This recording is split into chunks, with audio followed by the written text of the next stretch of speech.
नमस्कार दोस्तों, आप पढ़ रहे हैं MP board class 12 English general, जिसमें हम वर्कबुक के क्वेश्चन आंसर पढ़ते आ रहे हैं। लेसन 13 तक हम क्वेश्चन आंसर कर चुके हैं। आगे देखेंगे लेसन 14। तो देखिए लेसन 13 में हम 44 क्वेश्चन तक कंप्लीट कर चुके थे। आगे लेसन 14 में 45वां क्वेश्चन देखते हैं। Why was Jamshedji told in Manchester. अब देखिए मैनचेस्टर क्या है, इंग्लैंड के एक शहर का नाम है मैनचेस्टर। और जमशेदजी क्या है, भारत के एक प्रसिद्ध व्यापारी का नाम है जमशेदजी। तो जमशेदजी जो है इंग्लैंड के मैनचेस्टर शहर में जाते हैं, किसी मीटिंग के लिए गए थे। वो नागपुर में जो है कपड़ा उद्योग खोलना चाहते थे, तो इसके लिए जमशेदजी मैनचेस्टर गए। तो उन्हें मैनचेस्टर में कह दिया गया कि आपका जो नागपुर का मौसम है कपड़ा उद्योग के लिए ठीक नहीं है, क्योंकि नागपुर बहुत सूखा है, ऐसा उन्हें कह दिया। तो यही क्वेश्चन हमसे पूछा गया है कि जमशेदजी को मैनचेस्टर में क्या कहा गया था। तो देखिए आंसर बताया गया, जमशेदजी को मैनचेस्टर में यह कहा गया कि नागपुर का मौसम कपड़ा उद्योग के लिए उचित नहीं है। और फिर यह भी कहा गया क्योंकि वह मतलब नागपुर का जो मौसम है बहुत ही सूखा है, इस वजह से आप जो है वहां कपड़ा उद्योग नहीं खोल सकते हैं। तो देखिए इसका आंसर कैसे बनाया जाएगा। 3 लाइनों का हम ट्रांसलेट करते हैं। तो देखिए यहाँ पहली लाइन तो लगभग क्वेश्चन की ही है। दूसरी लाइन देखिए, यहाँ मौसम के लिए क्या कहते हैं, वेदर कहते हैं। आप लोगों को पता होगा वेदर कहलाता है मौसम। कपड़ा उद्योग की यदि हम बात करें तो इसके लिए जो वर्ड है ध्यान रखना, टेक्सटाइल्स का मतलब होता है कपड़ा उद्योग, ठीक है ना। टेक्सटाइल्स का मतलब क्या होता है, कपड़ा उद्योग। तो ध्यान रखना एक शब्द है टेक्सटाइल्स, कपड़ा उद्योग। और उचित के लिए कहलाता है सुटेबल। आप लोगों को पता भी होगा कि सुटेबल का मतलब होता है उचित। तो देखिए उचित के लिए सुटेबल हो गया, कपड़ा उद्योग टेक्सटाइल्स हो गया। और वेदर मौसम के लिए होता है, बिकॉज क्योंकि होता है। और सूखा मतलब ड्राई होता है, तो ड्राई आप लोगों को पता होना चाहिए, सूखा। अब देखिए बहुत ही के लिए आप वेरी वर्ड लिख सकते हैं, या फिर यहाँ पे लिखा गया है टू, लिखा गया है TOO2। तो हम कह सकते हैं टू ड्राई मतलब बहुत ही सूखा। और यहाँ टेक्सटाइल्स मतलब कपड़ा उद्योग। और फॉर मतलब के लिए, फॉर मतलब के लिए। और सुटेबल का मतलब उचित। और यहाँ नॉट मतलब नहीं, तो नॉट हो जाएगा, सुटेबल हो जाएगा, फॉर टेक्सटाइल्स हो जाएगा। और नागपुर के लिए तो नागपुर ही लिखना होगा। अब का के लिए हम ऑफ भी लिख सकते हैं, अपोस्ट्राफी एस भी लिख सकते हैं। तो यदि हम अपोस्ट्राफी एस लिखेंगे तो नागपुर अपोस्ट्राफी एस, वेदर मतलब नागपुर का मौसम। और टेक्सटाइल कपड़ा उद्योग, फॉर के लिए सुटेबल, नॉट हो जाएगा, बिकॉज।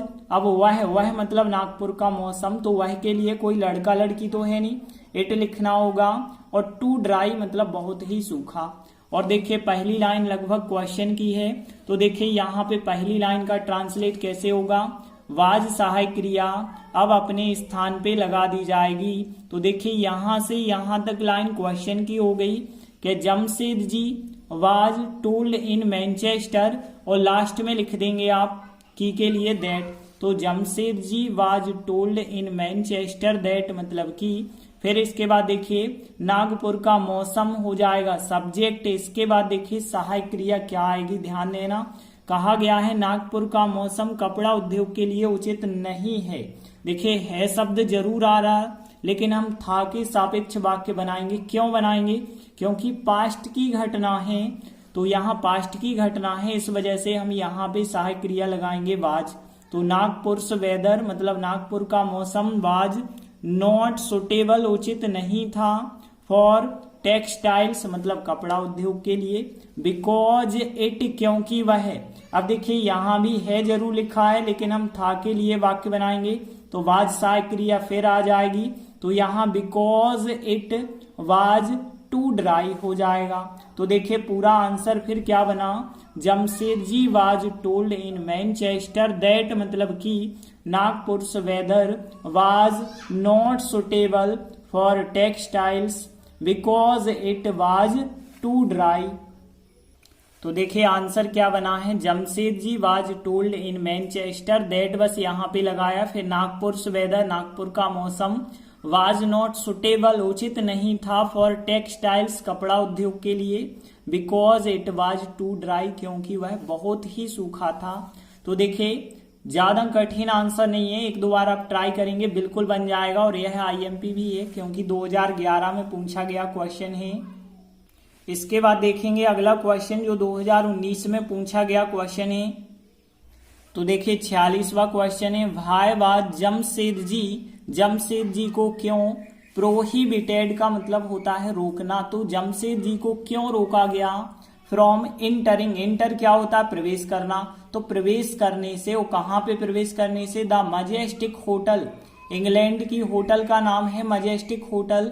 तो जमशेदजी जब इंग्लैंड की इस होटल में गए तो उन्हें जो है होटल के प्रवेश करने से रोका गया। क्यों रोका गया, तो देखिए इस लेसन में बताया गया कि जमशेदजी एक भारतीय थे और भारतीयों को जो है अंग्रेज जो है अच्छा नहीं मानते थे, इस वजह से इंग्लैंड में भी जो है जमशेदजी के साथ ऐसा व्यवहार किया गया कि मजेस्टिक होटल में उन्हें प्रवेश करने से रोक दिया गया।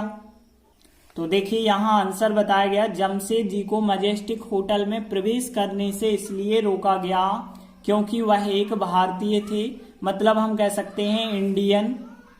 तो देखिए भारतीय के लिए क्या हो गया इंडियन, और एक भारतीय, अब देखिए एक के लिए आर्टिकल लगाते हैं ए या एन, अब देखिए इंडियन स्वर से उच्चारण हो रहा तो एन आर्टिकल लगेगा, एन इंडियन का मतलब हो जाएगा एक भारतीय, वह मतलब यहाँ जमशेदजी हैं, इस वजह से ही लिखना होगा, बिकॉज ही क्योंकि वह, अब और यहाँ पे सहायक क्रिया हो जाएगी पास्ट टेंस की वाज, तो यहाँ पे because he was an Indian क्योंकि वह एक भारतीय थे।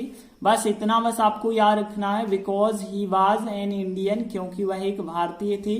और यह लाइन बिल्कुल क्वेश्चन की हो जाएगी, वाज सहायक क्रिया अपने स्थान पे आ जाएगी यहाँ पे, तो यहाँ से यहाँ तक जो है क्वेश्चन की लाइन आप लिख देना, Jamshedji was prohibited from entering the majestic Hotel, इतनी लाइन क्वेश्चन की लिख दी गई।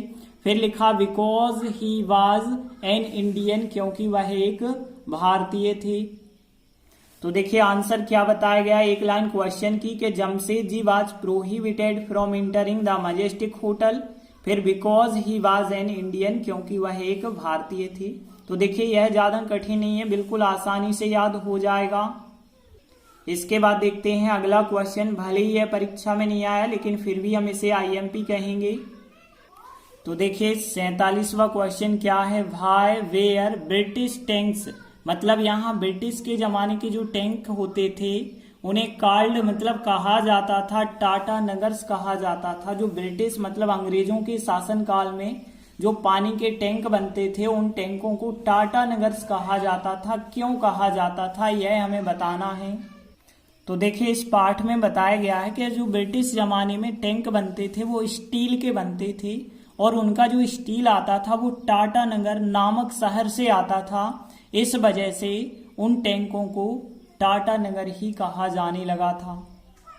तो देखिए यहाँ आंसर में बताया गया, ब्रिटिश टैंकों को टाटा नगर इसलिए कहा जाता था क्योंकि उनके लिए स्टील मतलब जो टैंक होते थे वो टैंक स्टील के बने होते थे और उनका जो स्टील था वो टाटा नगर से आता था, या फिर हम कह सकते हैं उनके लिए जो स्टील था वो टाटा नगर में बनता था, इसलिए ब्रिटिश टैंकों को भी टाटा नगर कहा जाने लगा।